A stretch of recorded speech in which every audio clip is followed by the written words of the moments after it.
Yo people, welcome back to the YouTube channel. You already know what time it is. It's time for your Chelsea versus Morecambe preview. Big up your damn selves. Welcome into the building. This is a very important game. And I know it sounds over dramatized to say that, you know, it's only a third round FA Cup fixture at home to a lower league opposition, but I'm seeing this as an opportunity to not only obviously win well, get the confidence and the flair and the flamboyant football going into this team again, but also significant minutes for Lavia and Reece James, which the manager, let's get straight into it, has confirmed. He's confirmed that there will be significant minutes for these guys, and they are desperately needed in the Premier League, hopefully off the bench against Bournemouth, to start contributing to seeing out games. We are struggling in second halves predominantly to, you know, continue the intensity, to continue the quality. These two are absolutely critical in that. So I'm monitoring this match big time. I'm looking at this football match and saying, I need to see certain players, I need to see certain performances, I need to see certain depth pieces played, and their confidence needs to go up too. We also will be discussing the transfer news. We also will be discussing, and I'll be putting out what team I would like to see for this fixture as well. So let's get straight into it. So yeah, those two confirmed to be playing significant minutes, and looking forward to seeing them because they are two of three very injury-prone players in James, in Lavia, and Fofana, who we're going to discuss soon as well. Update on him.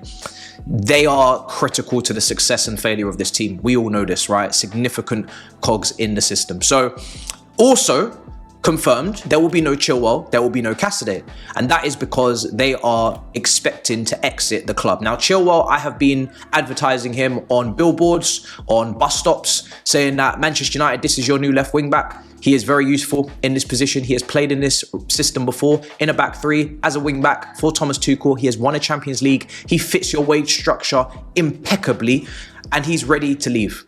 And I haven't got much feedback. I haven't got much response from the other side, but I am trying my very best to do negotiations for us and get Ben Chilwell to Manchester United. It is integral for their system. So no movement there. His high wages, you already know this is going to be a difficult player to move. So it really has to be one of those top clubs with astronomical wage structures to really accommodate for him. Or we're going to have to subsidize and pay a large quantity of the wage for the foreseeable, just like we are doing with Raheem Sterling. And we see how great that's going for him at Arsenal. So yeah, that's one. And then Cassidy, I mean, he is in some sort of transfer merry-go-round bidding war with Serie A Italian clubs. Napoli look like they've actually moved on from him and they've signed or are expected to get over the line Billing from Bournemouth. Right now, Conte is just signing 6'1" midfielders for fun. And then Billy Gilmore, the extremist on the other side, probably like 5'1". But yeah, he is looking for these guys, these type of profiles, and it is more moving to potentially Torino coming in and taking him. So we'll keep an eye on that. Dewsbury Hall, the manager keeps saying, is out, injured or illness. I don't know what. Does anybody know what is actually wrong with Dewsbury Hall? I have a theory.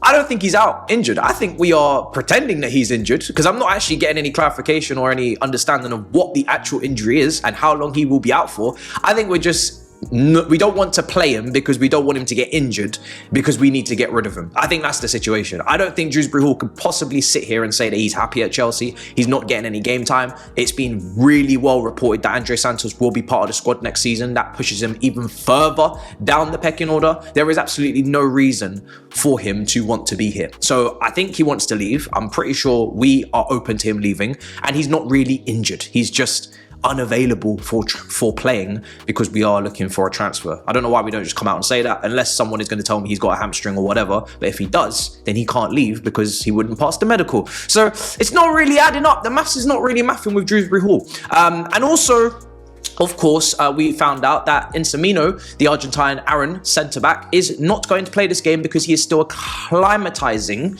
to England. I don't know if that's the politics. I don't know if that's the very awful crime that we see well reported. I don't know if that's the shock of our living conditions and our, you know, economic state. I don't know what he's surprised by. It can't be the weather. That should have been well told to him.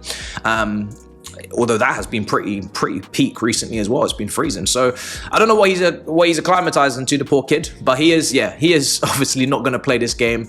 England, weather, accommodation, shock to the system, yeah, he won't be playing. It's a shame because I was looking forward to his debut. I thought it would have been a good time to see him in this type of fixture. Obviously, see what his best attributes are, what he's weak at, what he's strong at, but he won't be playing a part. So we probably won't see him until hopefully a good draw if we progress, a good draw in the FA Cup 4th round or Conference League, which doesn't really kick off till March. So I'm hoping the FA Cup will get a good draw if we progress for him to play. And yeah, that's really where we're at, ladies and gentlemen. So let's crack into the news of transfers. Now, let's be honest about this now. Kvaratskhelia, we won't be signing him. We will not be signing him, guys. We are not going to pay for this player in terms of the wages. The wages are going to be big.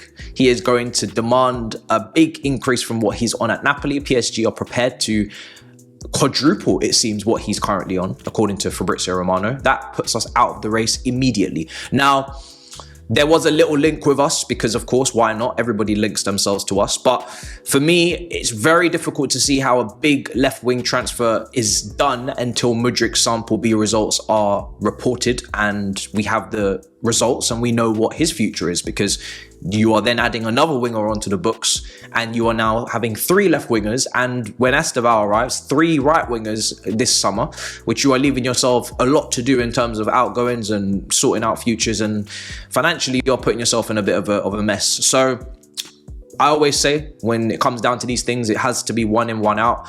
And especially when it's a transfer of potentially this magnitude, I just don't see it happening, especially when it's not really our priority. I do think we could do with a left winger, because you don't have to ask me about Mudryk. You know, I'm not a massive fan, but it doesn't mean it's going to be this one. So yeah, all smoke and mirrors for me in terms of that deal. I also believe that you can make a case to say that he is similar to Sancho, that he has a similar dribbling style, he has a similar type of, control to his game and the way that he manipulates the ball and he kind of receives it and looks for those combinations. He is quicker a little bit, but I don't think it's the type of winger necessarily that we actually need. If we've already got Sancho, you're just doubling up on the same profile. Unless you were to just lopside the team and say that is what that left-hand side offers and the right-hand side offers the pace and the directness and the 1v1. But I would love a Rodrigo. I'd love a, even a Leao or whatever. Barcola's been spoken of, but these guys, again, wage-wise, I don't see it happening for us. They're out of our league in terms of what they make per week, and we are quite strict with that. And we saw it with the Elise deal. That fell through, that didn't materialize because wages-wise, we weren't ready to match what Bayern Munich were going to pay. And I think that will show itself to be the case again with these guys as well, regardless of who their agents are, George Mendes, etc. There's a difference between signing players from Wolves in Neto or a player from Atletico Madrid who is desperate to leave and literally resurrect his career off the floor in Felix, to signing players of the ilk of Barcola and Leao or Rodrigo, players that are actually playing well for their clubs, that are rated by their clubs, that are at big clubs on big wages, to then come to Chelsea and blow up our wage structure. So I don't really see much going on there. And there isn't really much else going on in general. There's no real movement on the centre-back situation. Guehi, listen, again, Chelsea, if they are to do a deal here because of the sell-on clause and the advantages that financially they could take with a year left on his contract, people are talking about Palace actually saying, no, we won't do the deal with a discount. We want that clause almost ripped up and, kind of relinquished. We don't want that clause there. And then we'll do the deal. Then we'll do the deal with you. That's part of the deal with you. We're not doing it to make less money because you've got a clause in there that we no longer want to abide by. And if we don't get the clause removed, then we're not doing the deal with you. We're not selling them to you. End of story. We'll sell them somewhere else. So that's an interesting situation. You already know. I'm not really feeling the Marc Guehi one. I actually think I wouldn't be surprised if Marc Guehi is a player that we sign because we think we can get a good deal because of the contract and the clause. There's, 40 million if that's where talks start, and then it becomes 32 million because of the 20%. Suddenly now, the year after, we're trying to make a profit on him. Because we know profile-wise, he's not actually what we need. We're trying to make a profit. Now we're trying to ship him out 50 or 60 million the year after. Because after seeing what happened with Dewsbury Hall, 6 months later, he's available for transfer. There's no need to be afraid of quick turnarounds around here. Someone could be signed 1 year and be very much available to sell the next. That's how quick things can change at Chelsea. So we'll see. And yeah, let's move on to the tactical pad, because I've got a team that I want to show and I want to see if you guys like it. Let's get the tactical pad on screen. Okay, so here is the tactical pad. This is my team on screen. As you can see, Marc Guehi gets his opportunity up front. There was a conversation taking place in little pockets of social media as to whether we should play Jackson because he needs the goal and he needs his confidence back and he needs the stat pad. I'd still start Guehi because I also actually need to find out Guehi's capabilities. I know it's not a great game to showcase because it's a lower league opposition and he should do well, right? It's not a Premier League game, but I just need him to also get goals because it's very clear that he is the second choice striker and it doesn't look like we're going to make any moves in this window, purely because I believe that whatever our target is, whether it be Delap, I don't think we'll go and get Isak, I don't think we'll get Gyökeres, I don't think we'll go for Osimhen again, but even if those were our targets, they're more likely to move in the summer. So if you sign someone now, even though I think we do need a striker, you close the door on a summer deal, or you leave yourself in a very precarious position where you're trying to flip someone again in 6 months. So Guehi up front for me, but let's start with the back of the team and work our way forward. That makes a lot more sense. I have taken out, obviously, Colwell. I have taken out Cucurella and Gusto. These guys all need looking after, resting for Bournemouth. Sanchez is not playing either. So I've gone with Jorgensen in goal. I've gone with James to start this game. I've gone with James and Lavia to start this game purely because I would love to think that they're capable of starting this game and they're fit to start this game. If they're not, it goes without saying that you take them out and you bring them off the bench, 20 minutes, whatever it is. I'm not a medical doctor at Chelsea. I don't know what they can and cannot do. But if they can start, I would like them to start because it will be a hopefully less intense game in terms of the quality and the pace of it, so we should be able to play them hopefully and get their minutes up. Achampong could do with all the minutes he can get, especially when he is young, fully fit, just breaking into the team. It's an exciting time, obviously making his first Premier League start against Palace, so let's get him in there again. And Renato Vega, who is not going to Wolves, that's been confirmed, he isn't going to Wolves, on loan. I don't think he should be going out on loan. We don't have the bodies to allow him to. Also starts as well. In the midfield, I've gone with Dyer and Lavia. You could easily swap Dyer for, say, someone like Raksaki if you wanted to make that switch.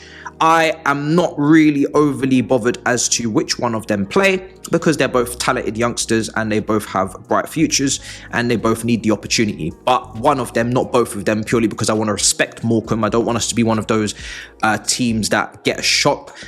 I remember losing to Bradford at home as a Chelsea fan. That was a big shock to the system, quite an embarrassing day on our part. I don't want to take the piss. Give a young player an experienced, more polished player in Lavia next to them so they can thrive, so they can have the freedom to express themselves without having to, look to their partner and think, damn, you don't know what you're doing here. I don't know what I'm doing here. We're both nervous or whatever. Let's not do that. So, maybe 45 minutes for Dyer, 45 minutes for Raksaki. That would be very fair, very fun to see. Madueke starts on the right. I think he needs to get goals. I think he needs to get his confidence. I think he needs to play. Felix, George again. No Mudryk, no results on sample B. George is our other left wing option that is comfortable out there in terms of cutting in on his right foot. At the moment, we've only got Sancho. So I need to see what George can do. I need to get confidence into George. I need to see hopefully a goal from George because he could play a significant part in the Conference League latter stages this season as we look to maybe rest going into the early rounds of the knockouts. I would love to see Samuel Smith come onto this pitch at some point for Renato Vega, another talented young player that we've really not seen. Chelsea fans have really not got to see him at all this season. Wasn't in the Conference League squad, which was a shame because he couldn't qualify for it. Because I think you've got to be here for more than 2 years, and much to my amazement, he was signed fairly recently, Samuel Smith. I just assumed he was coming straight out of the academy, but he wasn't. So no Cassidy, no Chilwell, no Badiashile, he's injured. No Fofana, he's injured. We're going to talk about him actually right now. Fofana believes he can make it back quicker than Maresca said. But I always felt that there was some sort of weird thing from Fofana because the manager has said you're not really back until the end of the season, you're out for the season. That's what the medical team has articulated to him. The manager's never going to ask the player, how long do you think you're out for? You don't know, you're not an expert on this. The doctor is, the medical team is, that's their job. The manager is articulating what the medical team said, which is you are out until the end of the season. If you think you can come back before that, then by all means, go for it.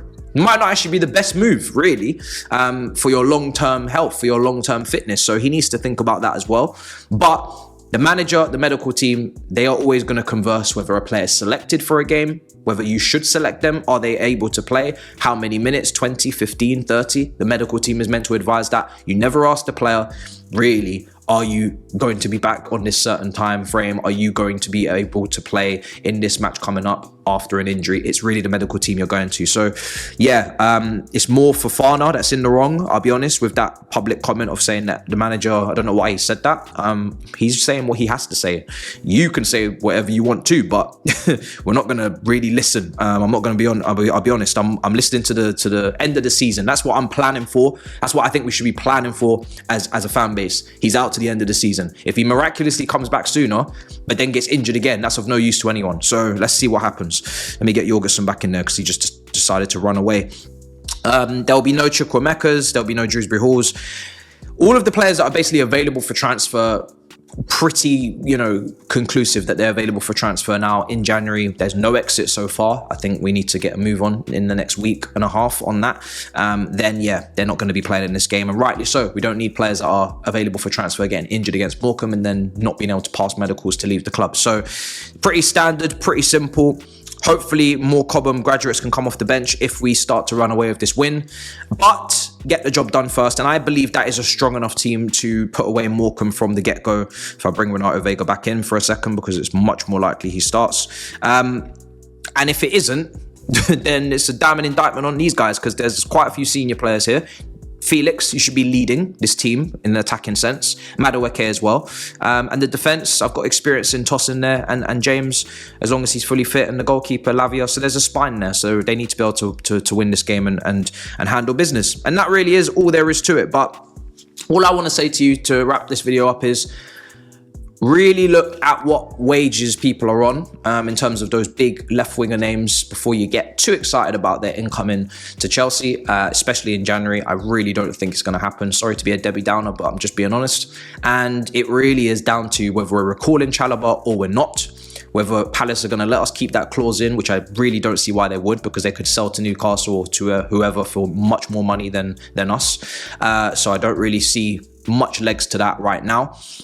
And a striker, well, we know, like I said, they want certain players and certain targets, and they're available in the summer and not right now. So unless we're going to do something out of the blue, pardon the pun, with someone's release clause, or someone that is actively looking to move, maybe on a loan, Kolo Muani, whatever, then it's really outgoings I'm looking at and focusing on and thinking, yeah, at least clear the players that you're not going to use and get rid of some of the mistakes from last summer, and move on some of the players that are clogging up space in our squad. So yeah, that really is it, guys. But make sure you smash up the likes, make sure you subscribe, and I'll see you guys next time. Big up your damn selves in a bit, people. Peace.